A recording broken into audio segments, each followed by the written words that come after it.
He's the former president and publisher of the Sun Herald, and now he's on the radio. Welcome to Coast View with Ricky Mathews on SuperTalk Mississippi Gulf Coast 103.1. Welcome to Coast View, the show that celebrates the men and women who are making coastal Mississippi such an amazing place to live, work, and play. And if you called my show yesterday, Coast View yesterday, then you saw one of those opportunities. I had John Ferrucci on. He's the general manager and chief operating officer for Silver Slipper Casino, and just a phenomenal leader, not just in coastal Mississippi, but certainly in Hancock County. And the story of resiliency, that's the story of Hancock County and Silver Slipper. And then we also had Josh Morganman. Josh is the top hurricane chaser in the world. He lived in Bay St. Louis for this past season. He was on the show a lot of times. And he's in LA now, and we checked in with him and talked a little bit about, what's his plans going forward. And he actually is planning to come back to Bay St. Louis and use this as a base station again. You may see some of the prognostications are coming out about this hurricane season. They expect it to be hyper active again. One thing that was noted, though, is the Bermuda high that built in last year that kept steering the storms into the Gulf of Mexico. They're estimating now that it may not be as strong. That doesn't mean we won't get hit, by the way, but it just means that this pattern that we saw last year may not be the pattern that we see this year. But it's going to be interesting. But Josh fell in love with Hancock County and considers it his second home now. He's actually still negotiating for a second season of Hurricane Man with the BBC, internationally famous Hurricane Man reality show.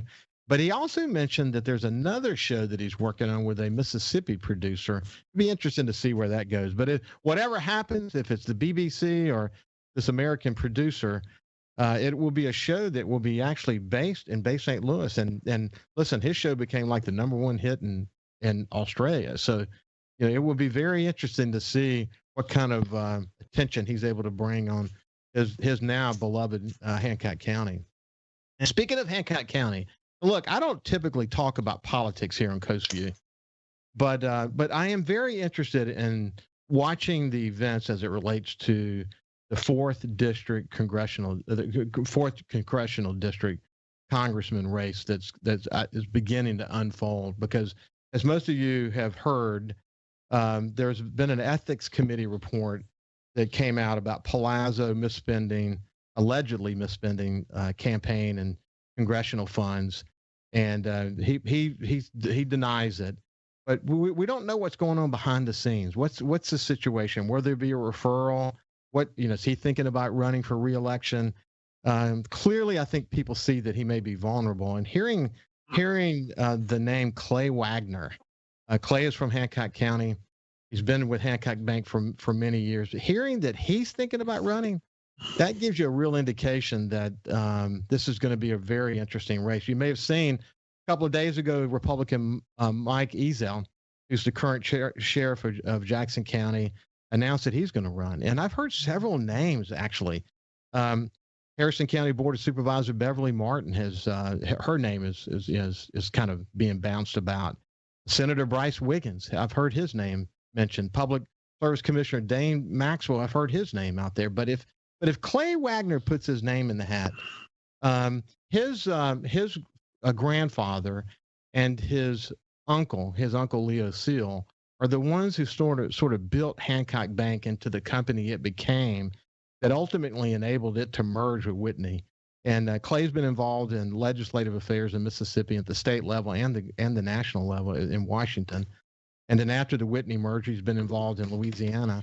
He's actually on he's a commissioner for the Commission for Wildlife, Fisheries, and Parks in Mississippi. But and I've known him for a long time. I worked with him in tourism back after Katrina. It's just an interesting name. I think we're gonna have to watch that one together. If he were to put his name in the hat, it would be kind of a game changer. It would send us a very significant message that some really viable business people are putting their name in the hat. Instead of the sort of traditional politicians. So it's going to be interesting to watch. and we'll watch that one closely. Again, we don't typically get involved in politics, but it's just hard to avoid conversations about this one. I've had Beverly on the show, Bryce on the show, Dane Maxwell on the show. All of them, I respect all three of them. And then hearing Clay's name, and there are others. There are several others that have been mentioned as well. We're going to shift gears now. It's interesting. Hancock County seems to be sort of the focus the last day or two, but I'm really privileged to have my friend Mark Henderson joining me today. We're going to spend a whole show today just talking about the situation. And Mark, let me just say that first. I'll say good morning to you. How you doing this morning? If I was any better, I wouldn't be able to stand it. I'm not surprised. But I enjoy visiting with you because you're a smart guy. When you and I get together, we get to talk about so many different things. But you and your wife had the opportunity. You co-founded Mississippi's first brewery in the state. And the work that you did, we talked about that in one of our extended Coast View sessions to create Lazy Magnolia Brewing Company.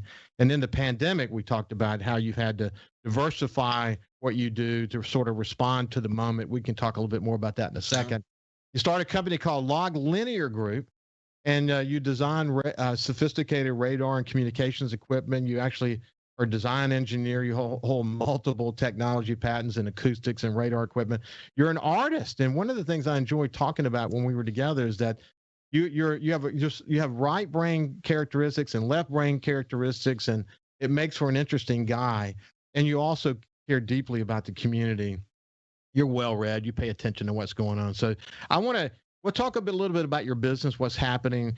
In the next segment, I want to talk about technology. We're seeing a lot of trends that are unleashing as a result of the pandemic. And there are a lot of trends that are unleashing just because technology is being developed so rapidly. Where will we be 10 or 20 years from now? I want to talk to you about that. Yep. And then we'll talk about tourism. You're on the local tourism board for coastal Mississippi. Man, the numbers are unbelievable. And as I mentioned multiple times on this show, Milton Segura is one of the most articulate tourism leaders I've ever had the opportunity to come in contact with in terms of describing how we're going to leverage coastal Mississippi in this moment, in this pandemic moment. And the numbers certainly prove out that we've done really well in that. So there's a lot to talk about. So first of all, just how have you been? What you been up to?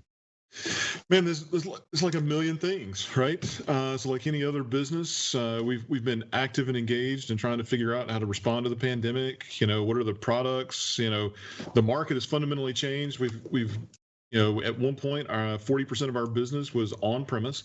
So draft, kegs, so a few bottles, but really focused on draft. And, March of last year, that all went away.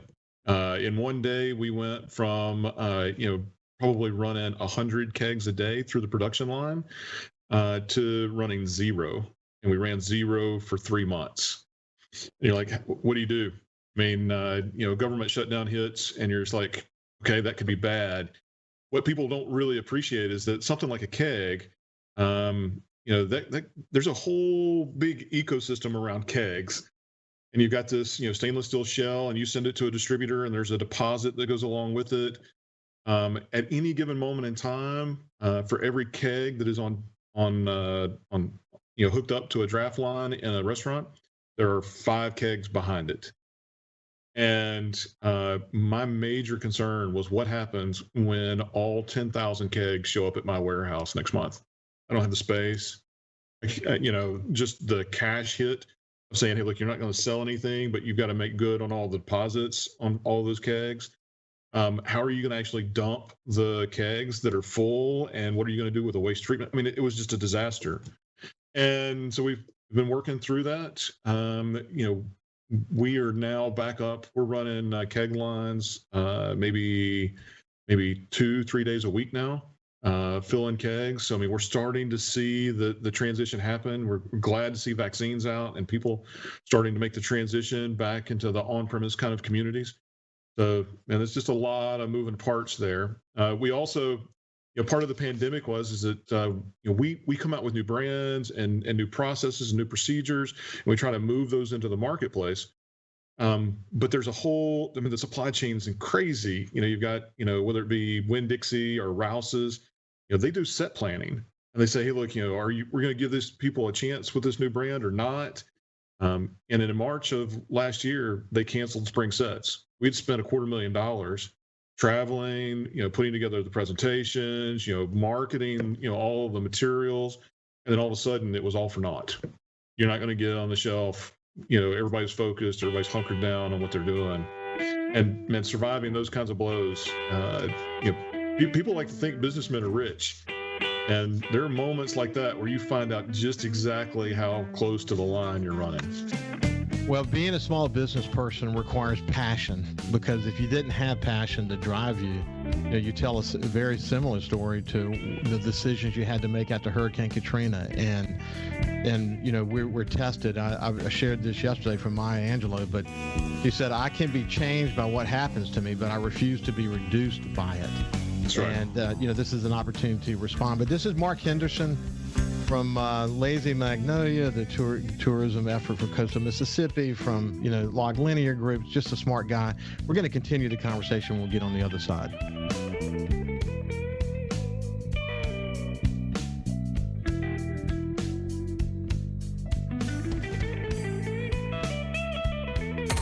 Coast View on SuperTalk 103.1 is brought to you by J. Allen Toyota on I-10 exit 38 Gulfport. See all the incredible inventory at allentoyota.com. And remember, when you think Toyota, think J. Allen Toyota.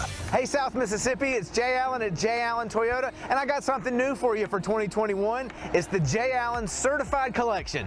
What that means is we selected our very best inventory with under 75,000 miles, and they're 6 years old or newer. That comes with a multi-point inspection, a 10-year, 100,000-mile warranty, and a 3-day buyback guarantee. So come check out the J. Allen Certified Pre-Owned Collection right here, I-10 exit 38 in Gulfport, or on allentoyota.com.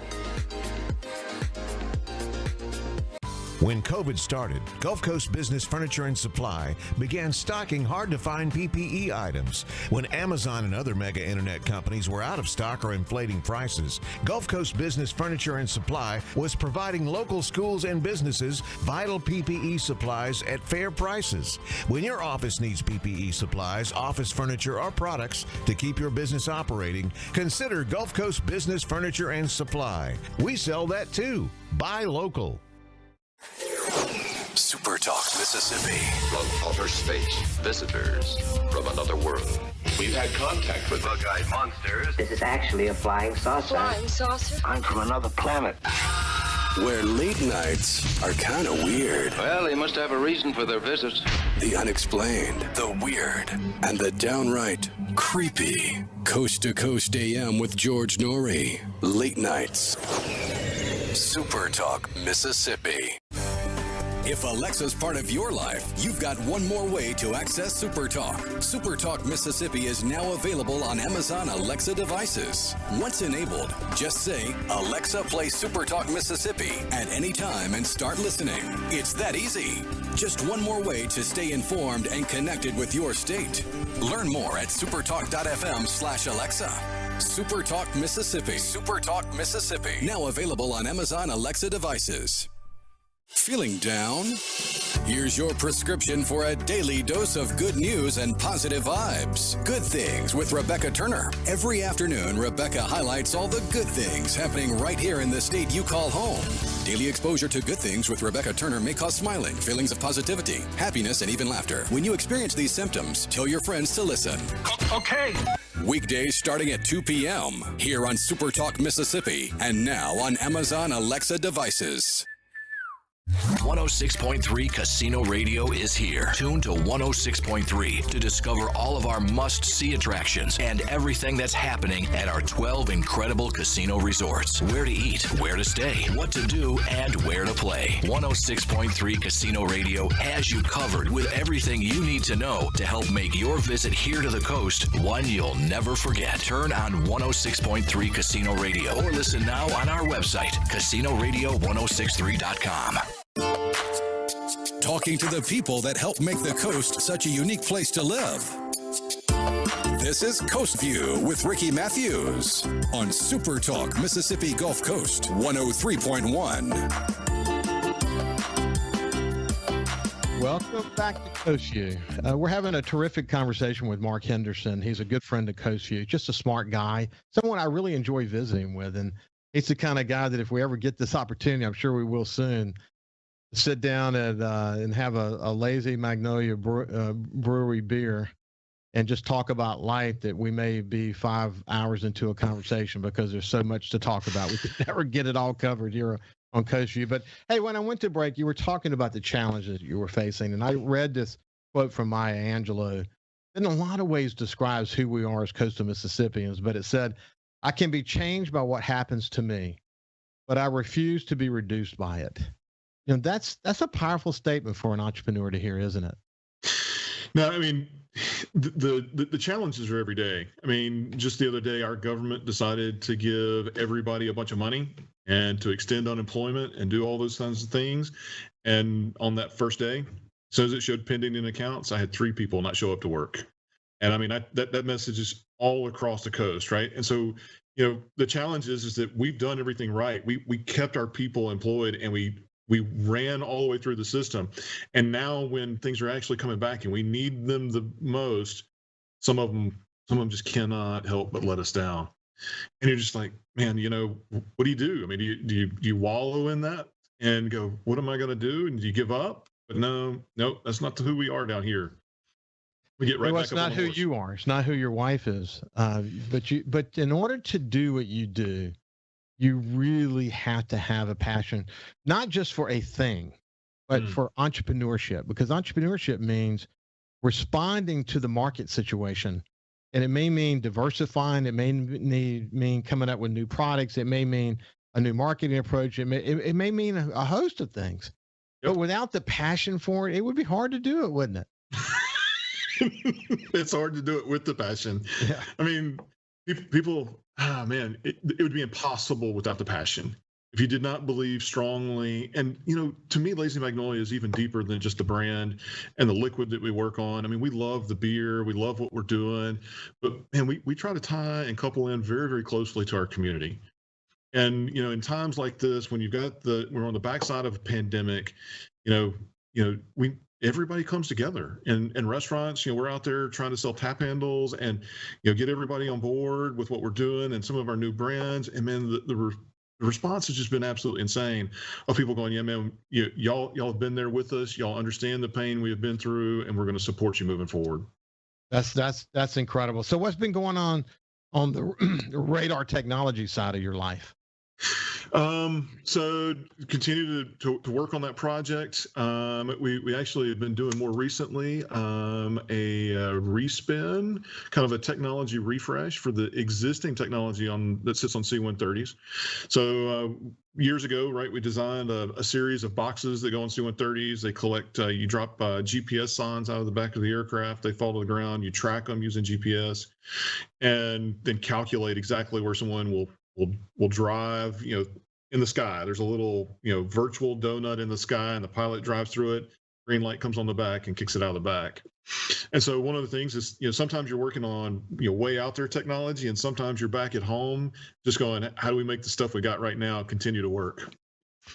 So you have a good eye on technology. You pay attention to that world. And like I said, you know, you've got lots of things going on in your mind in any given day. I talk a lot about artificial intelligence here on Coast View because I've tried to use this as an opportunity because I came from the digital media space. I'm trying to use this as an opportunity to educate people about how artificial intelligence works, the way they collect data, and why this whole conversation in America about big tech and the responsibilities they should have for how they use our data. I often talk about Facebook in particular because Facebook, you know, has created this ad platform that uses this data very smartly from an advertising point of view, be able to deliver ads that are directed at the things that you like, or maybe what your tendencies might be. But the unintended consequences of that ad platform is that it also decides what you get to see in your news feed. And it's dangerous in a lot of ways because, first of all, it doesn't validate whether a news item that you're getting delivered to your news feed is correct or not. And then on top of that, it engages you around topics that they think you like. So if it's a topic that's around false news, you and I have talked about this before. Yep. Then what's going to happen is that everyone's going to who sort of leans in that direction is going to get engaged around that. And so now they're having an entire conversation around false news as if it's completely real. And it makes it appear that everyone in their news feed agrees with them. And that is a really bad place to be, from a guy who came from a news organization, watching the degradation of trust in news in America, and the role that big data and big tech is playing in that has been incredibly troublesome to me. How much do you think about that stuff? Man, the echo chamber drives me, and it worries me greatly, because I have always considered, I mean, in the way we manage our company and the way we engage in people and the way I sit on boards, to me, diversity of opinion is critical. You never want to silence the minority voice. You want to hear it. You want to be able to have in the marketplace of ideas, right? That's from Holmes, one of the Supreme Court justices, right? Is that you have to let the magic of freedom of speech is that you have to let the marketplace of ideas actually weigh these things and debate them one on top of the other, and then let the truth trickle up to the top, right? The best opinions get to promote all the way up, and we can find then not just good solutions to problems, but we can have actually the best solutions to problems. Yeah, there's a serious problem as a result of the role that social media has played in all this, and it threatens our democracy in sort of really kind of fundamental ways. But the good news is that people really, as a journal, if you look at studies the Knight Foundation and others have done around the news media, people still believe that the news media is critical to a healthy democracy. They really believe that. But what has happened is they've just lost, confidence in objective media. And in fact, they actually see news organizations that are too often are part of the contributing factors toward the partisan divide that we live in today. But people don't know what to trust. So it's a strange place we find ourselves in. And I've quoted you many times, incidentally, Mark, that too many people aren't willing to do their own homework, that they wait every morning for today's thought to arrive via social media, and then they act on it, as opposed to really validating. As long as it sort of aligns with their belief, even if their belief is based on false news, then they're for it, and they'll spread it, and it will multiply. It's very complex, isn't it? It is. I'll give you another quote, right? One of the things that concerns me greatly is, can a democracy survive the internet? And, it used to be that to be a publisher in the news industry, you actually had to have a lot of infrastructure behind you. You had to have a team behind you. You had to have an organization behind you. And that organization was really a commercial organization and there were lots of pieces to it. And now to be a journalist, right, and to get your voice heard, you got to have a laptop computer and a coffee shop.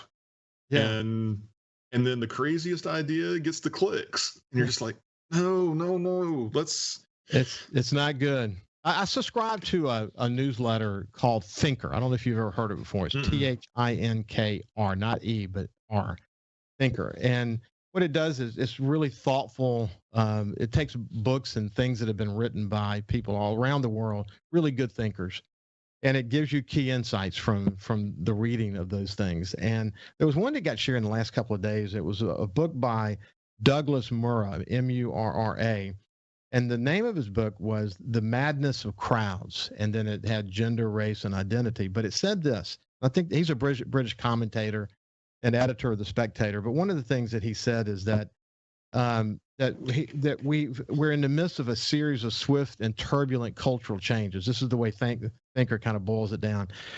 Western societies have landed in a new, quickly fabricated narrative that have swiftly been adopted by the masses and become difficult to discuss in civil, productive ways. That goes back to your point, that we're so quick to just grab the latest whatever.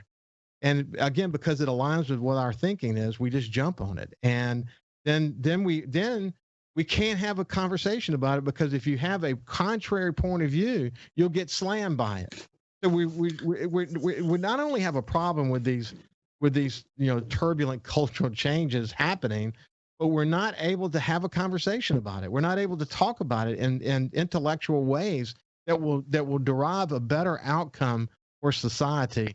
This sort of, the masses kind of getting behind something. It's scary, isn't it? I don't know who actually made this quote, but democracy is at risk of being two wolves and a sheep voting on who's for dinner. And well, I always end the conversation like that, incidentally, with I do have confidence in our democracy. I really do. I think at the end of the day, it's messy. Politics has always been dividing. It seems more so today because of social media, more people are engaged in it. I don't know. We'll see. But hey, there's some other trends around technology that I want to talk about, and then I want to get your thoughts on the incredible numbers that we're seeing coming out of the Coastal Mississippi tourism efforts. But we'll continue that when we get back. This is Mark Henderson from Lazy Magnolia and other regards, and we'll continue our conversation with him in just a second. Listen live or on demand and watch episodes of Coast View on your laptop, desktop, or on your phone or tablet by going to SuperTalkMSGulfCoast.com. When COVID started, Gulf Coast Business Furniture and Supply began stocking very hard-to-find PPE items to make our community a safer place.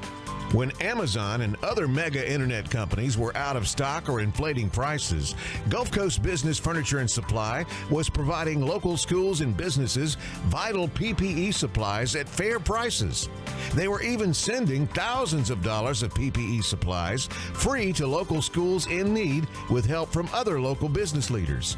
The next time your office needs PPE supplies, office furniture, or products to keep your business operating, consider a local company that supports your ball teams, cheerleaders, and area homeless. Consider Gulf Coast Business Furniture and Supply, the local guys that keep your prices fair, your service and selection excellent, and your health our business. Gulf Coast Business Furniture and Supply. We sell that too. Buy local. SuperTalk.fm has a new look and is more informative than ever with expanded Mississippi news coverage, the latest Mississippi weather, Mississippi sports, and of course, the talk that's important to you. Every show, every podcast, and every late-breaking story. Constantly updating the news the second new developments happen. All in one place. The new SuperTalk.fm. 106.3 Casino Radio is here. Tune to 106.3 to discover all of our must-see attractions and everything that's happening at our 12 incredible casino resorts. Where to eat, where to stay, what to do, and where to play. 106.3 Casino Radio has you covered with everything you need to know to help make your visit here to the coast one you'll never forget. Turn on 106.3 Casino Radio or listen now on our website, CasinoRadio1063.com. Hey, South Mississippi, the future has arrived. It's 2021, and at J. Allen Toyota, we're here to serve you. Want to let you know that we have Allen's lifetime warranty on every new Toyota we sell. That also comes with Toyota Care. That's 2 years and 25,000 miles of complimentary maintenance. We have a great rental department. Our service department's ready to take care of your current vehicle. We're rolling out J. Allen certified pre-owned for 2021. You got to come to I-10 exit 38 right here in Gulfport. You're going to love what we have to offer. When you think Toyota, think Allen Toyota. Hey, I'm Steve Azar, and you never know who or what you'll hear when I spend a Mississippi Minute with my friends. We are with the fabulous Norbert Putnam as he played on so many hit records, you can't count them, and produced for some of the biggest acts ever. We got to talk Jimmy Buffett. One day at breakfast, he says, I started a new song. He says, about a night and a day in Key West, I played a bar and I got drunk, and coming home, I stepped out of my flip-flop, and I just kept going. I stepped on a beer can. And the next morning, I'm up, and I'm hungover, and I'm trying to make a margarita. I got some shrimp boiling. I can't find the salt. I said, Jimmy, I kind of like that. And he said, yeah, I think I'll call it Margaritaville. In a Mississippi Minute. Be sure to check out In a Mississippi Minute with me, Steve Azar, right here on your local SuperTalk Mississippi station and now on iTunes, Google Play, and Stitcher. For something new and unique in talk radio, take a listen to The Ben Shapiro Show. Every day, we're driving the debate in America with the fastest moving, hardest hitting, most comprehensive, fact-based commentary on the radio. We don't hold back. We never shy away from telling you the truth. Our show is a meeting place of ideas. We have the most important guests and the biggest thinkers in America. Weeknights at 9. For something new and unique in talk radio, take a listen to The Ben Shapiro Show on Super Talk, Mississippi. Whether you're brand new to the DIY craze or a seasoned veteran, the Handyman Show has something for you. Buddy Slowick shares tips and tricks on everything from odd jobs to complete build-outs, from small home repairs to serious construction. So no matter if you're at the master carpenter level or not quite sure how to use a level, the Handyman Show answers your questions with a healthy dose of humor and some great music too. Saturdays, 10 to noon on Super Talk Mississippi and on Super Talk TV. Super Talk Mississippi. It just seems to me people have so much invested in not telling the truth. When you want the truth. Simply because it might hurt some feelings. And nothing but the truth. Lose some subscribers. You want the Gallo Radio Show. I just think in this audience, you still believe that if you tell the truth, you come out ahead. The Gallo Radio Show. And if you tell yourself otherwise, you're lying to yourself. Mornings on Super Talk Mississippi. He's the former president and publisher of the Sun Herald, and now he's on the radio. Welcome to Coast View with Ricky Mathews on Super Talk Mississippi Gulf Coast 103.1. With his wife, owns Mississippi's first brewery, Lazy Magnolia Brewery. He also owns a company called Log Linear Group. They design sophisticated radar systems and communications equipment. He's a design engineer. He's an artist. He's just a smart guy. Hey, have you been doing much painting lately? No. COVID has been hard on me. So trying to keep an eye on all the things that have to be done. I've been working almost 7 days a week, 12 hours a day. Since March of last year. I can only imagine. Hey, listen, I would be remiss if I didn't circle back. And we started that conversation talking about artificial intelligence. And I saw a terrific conversation between a guy named Jamie Wetzel, who is a geopolitical expert. He's a futurist on technology. He's written a bunch of sci-fi novels.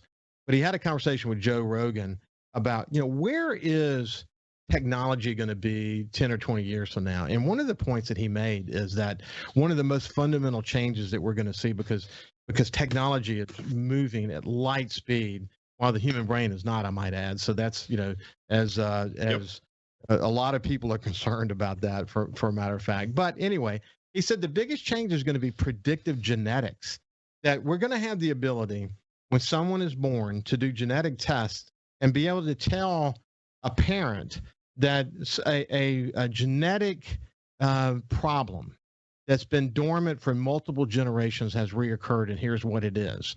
We'll be able to say that by the time this person turns 50, they have a 50% greater chance of developing Alzheimer's. We'll be able to say that, and these are these contentions that Jamie Wetzel talks about, that we'll be able to say that we've measured a possibility that there would be phenomenal ability to do abstract math. One of the things that he argues is that, in fact, what's going to happen is healthcare will become more predictive as opposed to based on sickness, and that it will all the way go back to people will actually have the ability to make choices about embryos. And so it's really an interesting thing. He said that the tide of science could actually overwhelm humanity. And and here's an interesting thing that he concludes about all that at the end of the day, the genius of art and literature will still be the things that sort of emerge that create for us and have a serious role in our lives as human beings. But when you think about technology, do you think of it in those kind of terms? I do. And I mean, there's the good and the bad, right? I mean, being able to predict that you're likely to develop Alzheimer's and that you should be making plans starting in your 40s of how you're going to deal with that. I mean, whether it be setting up, your trusts and all that kind of stuff, or, maybe you change your lifestyle a little bit, and you go, hey, look, heart disease is in my future. Maybe I can do these things and get around it. And then you got the, can we buy health insurance then? I mean, there's all the unintended consequences of that. I mean, the ability for them to data mine the genetic code is going to be absolutely insane. And then you've got other things. I mean, just look at the vaccines that we've just gone through here, right? The Pfizer and the Moderna vaccines. Moderna, I don't know if you know this, but Moderna never actually had the virus. Those scientists never actually laid hands on a vial that had the virus in it. They downloaded the code for the spike protein and then built the messenger RNA. And you're just like, holy cow. I mean, what else can you fix knowing that you can just do this one thing, download the code, send it around the planet, right? And you can have this thing. I mean, those vaccines took no time to develop. All the time that has been going on here has been, establishing the efficacy and the safety of those things. Well, it's really amazing. I mean, when you think about genetic science and the ability to develop the vaccine the way they did it, it really brings, people are able to talk about genetic science in ways maybe they didn't think about before, because they've done a lot of homework about, is the vaccine safe, and what is RNA technology, and what is that all about? It is really incredible. And one of the things that Metzel argues is that when you think about artificial intelligence is about machine learning. It's about bringing in all this data and then being able to solve problems and being able to adjust with the data as new inputs come in, and being able to form like human-like tasks. But the amount of, it's limited, at least initially, now, by the amount of data that it can hold. But that's going to continue to get resolved as we go forward. If you think about genetics, it's also about, when you think about DNA, it's about a lot of data as well. He points out billions of years of data that's coded into that DNA, that the boundaries between AI and genetics are going to get blurry. And it's going to be really interesting to see how this plays out. So when we think about technology trends, you think about, what happened before the pandemic and then what happened since the pandemic. You certainly think about remote work and the way we're doing this show using technology and all of that. But then you start thinking about what we're all learning about how they're using genetic science to create the vaccine and all. This stuff is moving fast, man. It's going to be so interesting as we go forward to see where technology brings us. So, I mean, have you kept up with the fact that so much of the genetic code appears to be detritus, right? They look at it and they go, hey, man, we'd have no idea what this does, right? I mean, you've heard of CRISPR, right? And the ability to modify cells, right? To pick out a very specific location in DNA, cut it, insert something new, repair it, right? That fundamental technology was based on a bacteria's memory. That is, it would be attacked by viruses, it would chop it up, and it would actually insert, using CRISPR, insert that into its genetic code.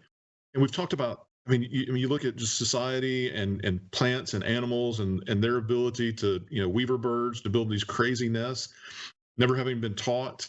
And you go, how much of that is actually buried in the genetic code? And the data mining component is insane. What are they going to find?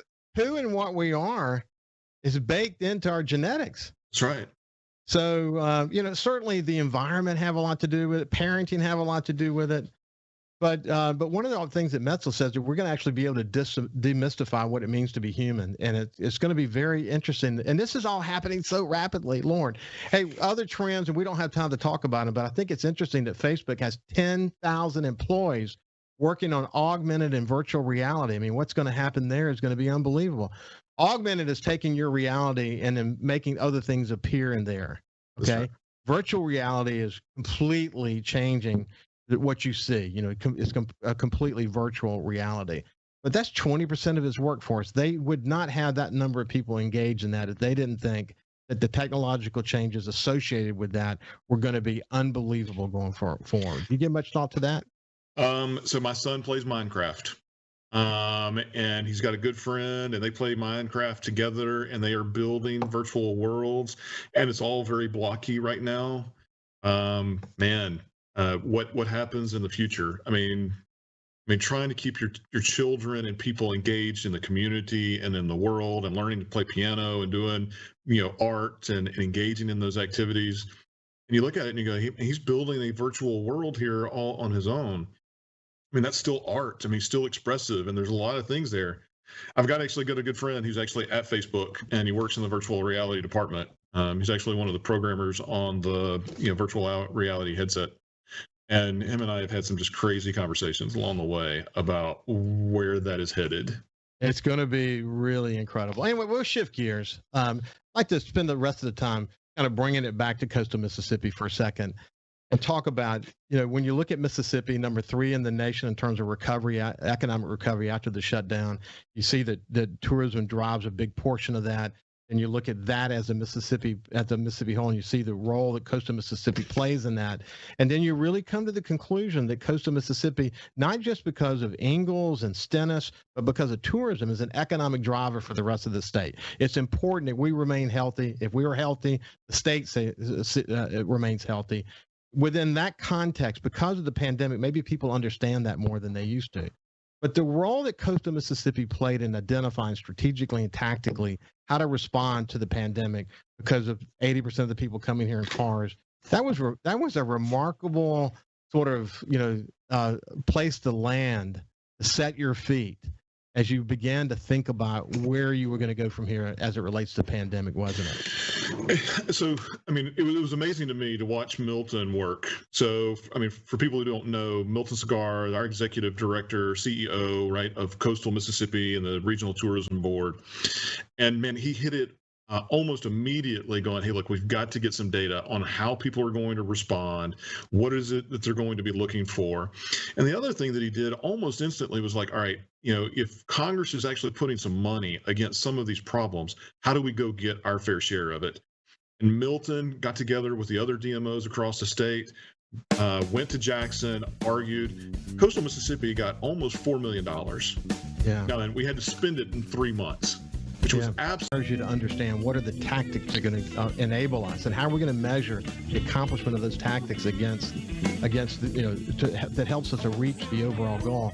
We'll come back to that. This is Mark Henderson. We'll spend the rest of the segment, the final segment, talking about tourism and where we go from here.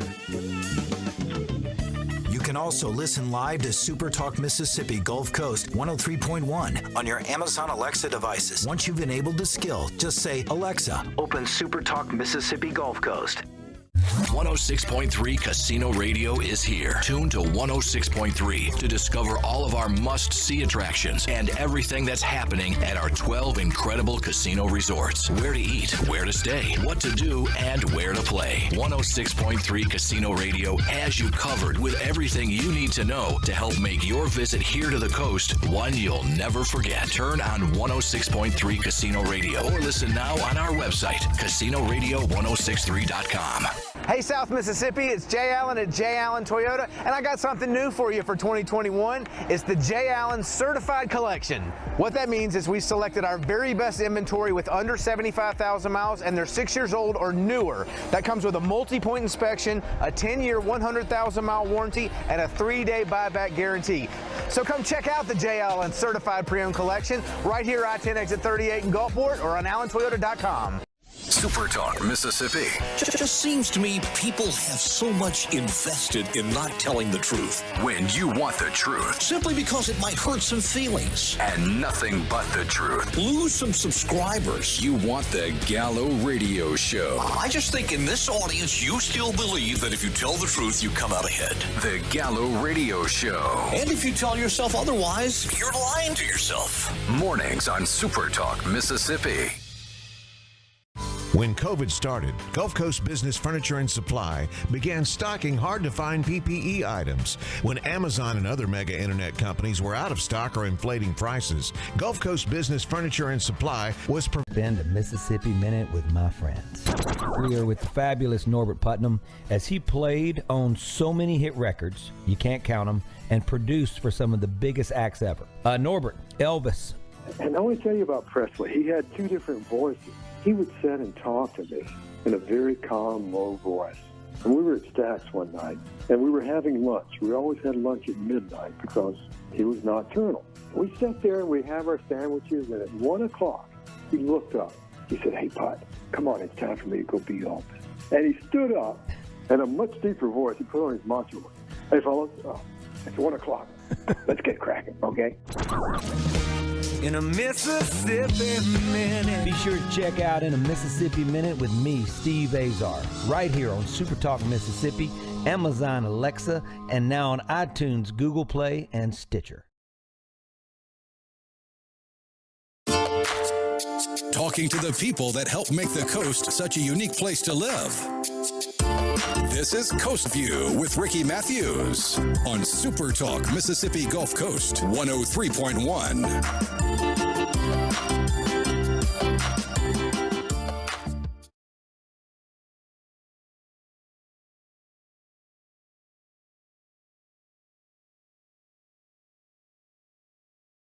Loud, but I don't want Coast View to be, where we get so deep into conversations about things like technology that we just kind of blow past people. But I hope what we're doing is a couple of things. One is just opening people's minds to the possibilities of where things might go from a technological point of view. Especially, I want them to focus on artificial intelligence and the way that it's used in social media and the unintended consequences of that. But it's just interesting to think about it. And when we have smart people like you, Mark, I get a chance to kind of, go down a rat hole a little bit more than I normally would. I hope people are okay with that. Hey, so anyway, we were talking about tourism, and you were talking about the strategic folk. I say strategic. In other words, you sort of understood what the long-term vision was, which is more visitors to coastal Mississippi within the pandemic, who feel safe to come here, know they can spread out, et cetera. But the tactical elements of that, how they marketed, where they marketed, what the elements of the plan are going to be, they're going to help you reach that vision. That's where you were when we left off. You were talking about Milton Segura, the current leader. That, incidentally, I should mention that you're on the board representing Hancock County on the coastal Mississippi tourism effort, and Milton Segura is the executive director. So that's where we left off. So continue.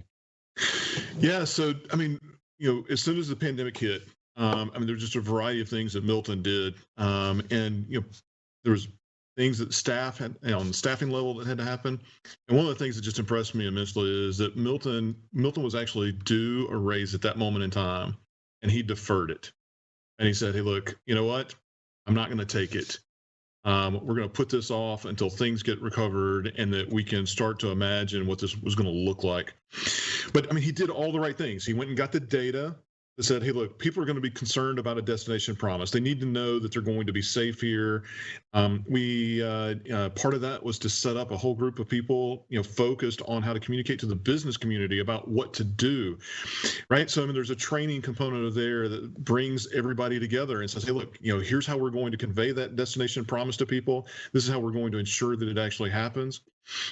And just all the stuff. And the net result is that, you take the nation at large, right? At its peak was like destinations like Vegas down 70%. The coast never even approached that. And if you look at February of 2021, the nation at large was say down 35%. Mississippi down 17%. Coastal Mississippi only down 15%. Now, and Ashley Edwards and I are friends, and him and I talk a lot. And he goes, hey, look, when you're comparing yourself, it's not enough just to compare yourself against, where you're at today and where you were yesterday. You've got to compare yourself against your peers. Yeah. Right. Because if your peers are up 10% and you're only up 5%, you're a loser. Yeah. And here we are, we're comparing ourselves against everybody and we're winning. Yeah. And man, it takes leadership like that we have in Milton to make that happen.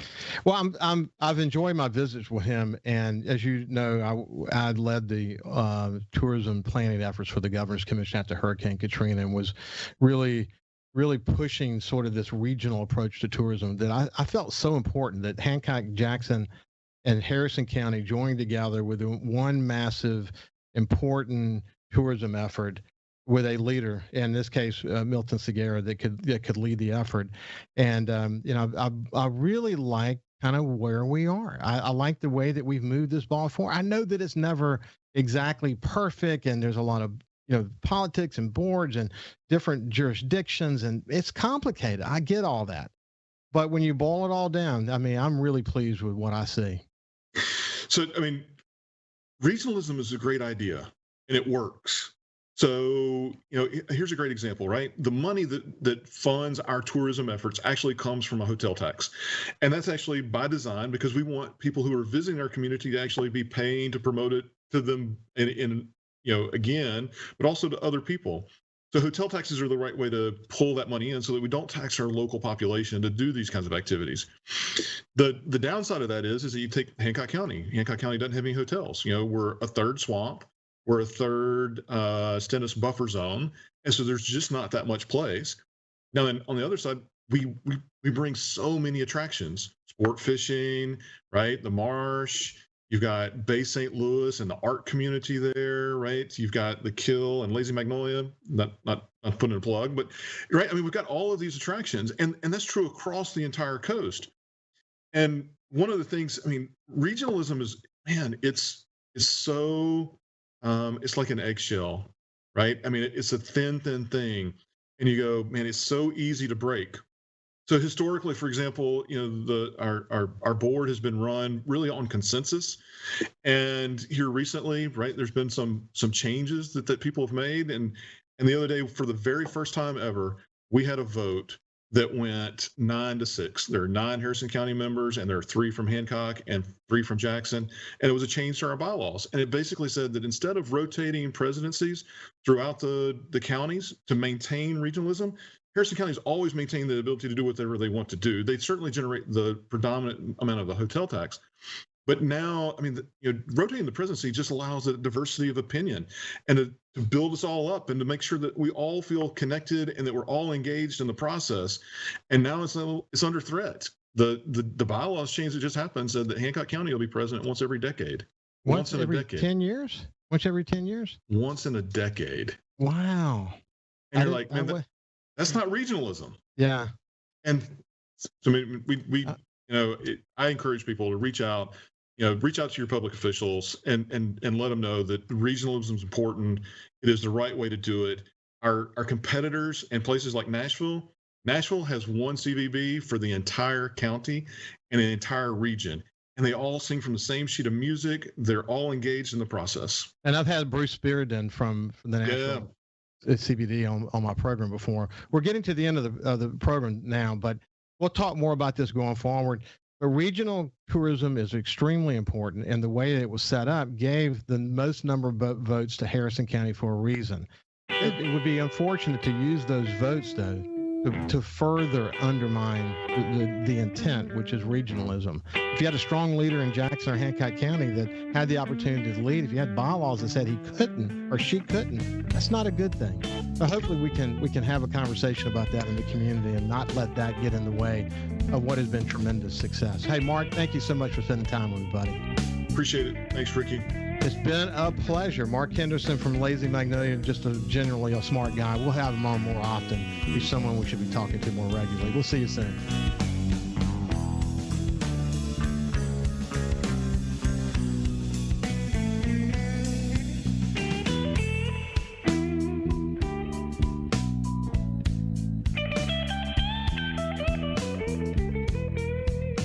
SuperTalk Mississippi Gulf Coast 103.1 on Facebook. Facebook.com/SuperTalk MS Coast 103.1.